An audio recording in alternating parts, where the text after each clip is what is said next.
Hi hello welcome back to Ammulu daddy కుట్టి channel. నా చిన్ని మినీ వీడియో ఏంటంటే ఈరోజు ఫ్రైడే కదా. సో శ్రావణ శుక్రవారము, అందులో వరలక్ష్మి వ్రతం కాబట్టి ఈరోజు ఎర్లీ మార్నింగ్ మేము 5కే లేసామండి. దేవుని పాటలు అయితే సుప్రభాతం పెట్టుకొని, అమ్మవారి పాటలు పెట్టుకొని అయితే ఇంట్లో పని అయితే స్టార్ట్ చేసాము. ఈ చిన్ని మినీ వీడియో అక్కడక్కడ చిన్న చిన్న షార్ట్స్ తీసి పెట్టినవి చూసేయండి. అంటే అంత వర్క్ చేసి చూపించలేకపోయినాను, ఎందుకంటే నాకు పూజ తొందరగా అయిపోవాలి కదా. అందుకనే వర్క్ అంతా అయిపోయినాక పిల్లలతో అక్కడక్కడ షార్ట్స్ తీసి అయితే పెడుతున్నాను. మార్నింగ్ మార్నింగ్ ఇంకా దేవునిది అది గ్యాస్ బండ్ అంతా తుడిచేసి పసుపు కుంకుమ పెట్టి పూజించాను. నైటే మేము దేవుని పటాలన్నీ క్లీన్గా చేసుకొని పెట్టుకున్నాను. నైటే చేసుకున్నాను అనేసి ఇది చూపిస్తున్నాను అనమాట. ఇప్పుడు ఇలా ఉంది, మళ్ళీ నేను పూజ చేసినప్పుడు ఎలా ఉంటుందనేసి. అంటే నేను వరలక్ష్మి వ్రతం అంటే కలశం పెట్టి ఏం చేయలేదండి. ఈ సంవత్సరం నాకు కుదురుకోలేదు. చేద్దామా వద్దా అనేసి అలా సందిగ్ధంలో ఉంటే ఎందుకనేసి ఐశ్వర్య దీపం, కామాక్షి దీపం అయితే తెచ్చుకున్నాను, పెట్టేసుకుంటున్నానండి. అది ఆ వీడియో కూడా అప్లోడ్ చేస్తాను. సో అన్నీ రెడీగా పెట్టుకున్నాను. అదో కామాక్షి దీపానికి కూడా పెట్టుకున్నాను. తర్వాత స్నానం చేసి వచ్చైతే ఇంకా కనకదార స్తోత్రం పెట్టుకున్నాము. తర్వాత వచ్చేసి నేను ధూపం పెడుతున్నాను.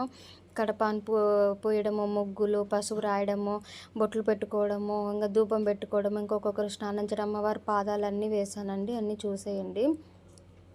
ఇంక ఇలా అంతా ఇండ్లంతా ధూపం పట్టేసుకున్నాను. దాని తర్వాత మళ్ళీ ఇంకా ముగ్గు వేసే కాడ కొద్దిగా పెండింగ్ ఉంటే అది కూడా కంప్లీట్ చేసుకున్నాను. ముగ్గు ఎలా ఉందేమో కామెంట్ చేయండి. తర్వాత అందరికీ శ్రావణ శుక్రవారం వరలక్ష్మి వ్రత శుభాకాంక్షలు అండి. అందరూ సంతోషంగా ఉండాలి, అందరితో పాటు మేము కూడా సంతోషంగా ఉండాలని దేవుని అయితే కోరుకుంటున్నాను.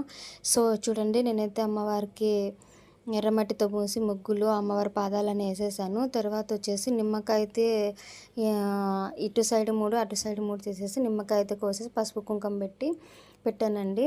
అంటే నేను 2 ప్రమిదలు, ఇటు 2 అటు 2 ప్రమిదలు తీసుకొని పసుపు పూసేసి బొట్లు పెట్టేసుకొని, ఒకటి కింద పెట్టి ఒకటి పైన పెట్టి ఉప్పు పెట్టి దానిపైన నేను నిమ్మకాయ పెడతానండి. దాని తర్వాత నేను ఒక గిన్నెలో పసుపు కుంకుమ అక్షంతలు వేసి పూలు పెట్టి ఇటుపక్క సైడ్ అటుపక్క సైడ్ పూలు కొని ఒక గిన్నెలో పెట్టేశాను, అమ్మవారికి ఆహ్వానిస్తున్నట్లు. ఆమె సంతోషంగా ఇంట్లోకి రావాలి, అమ్మవారికి ముగ్గులు ఇవన్నీ ఇష్టం కదా. సో ఇలా అయితే పెట్టుకున్నాను. ఇప్పటి వరకు ఈ షార్ట్ వీడియో ఇలానండి. వరలక్ష్మి నేను అంటే వ్రతం కాకుండా పూజ ఎలా చేసుకున్నాను, ఏమి కామాక్షి దీపం ఎలా పెట్టుకున్నాను, అమ్మవారికి ఎలా చేసుకున్నాను అని అయితే ఆల్మోస్ట్ ఇంకా వ్రతం లాగానే, కానీ కొద్దిగా లేదండి. ఓకే, ఎనీవే సబ్స్క్రైబ్ చేయండి, లైక్ చేయండి, షేర్ చేయండి, కామెంట్ చేయండి. ఓకేనా, మర్చిపోద్దండి. తర్వాత అమ్మవారికి పాలంటే ఇష్టం అండి. ఒక పంతులు పెద్ద ఆయన చెప్పారనమాట, పాలైతే కడపానికి యువతల అవతల అమ్మవారి పాదాలు వేసిన కడని వేస్తే అమ్మవారు ఆహ్వానించినట్లు అండి. నేను సో ఇది శుక్రవారం అట్లా పాటిస్తాను, మీరు కూడా వీలైతే పాటించండి. ఓకేనా, బాయ్ బాయ్ ఫ్రెండ్స్.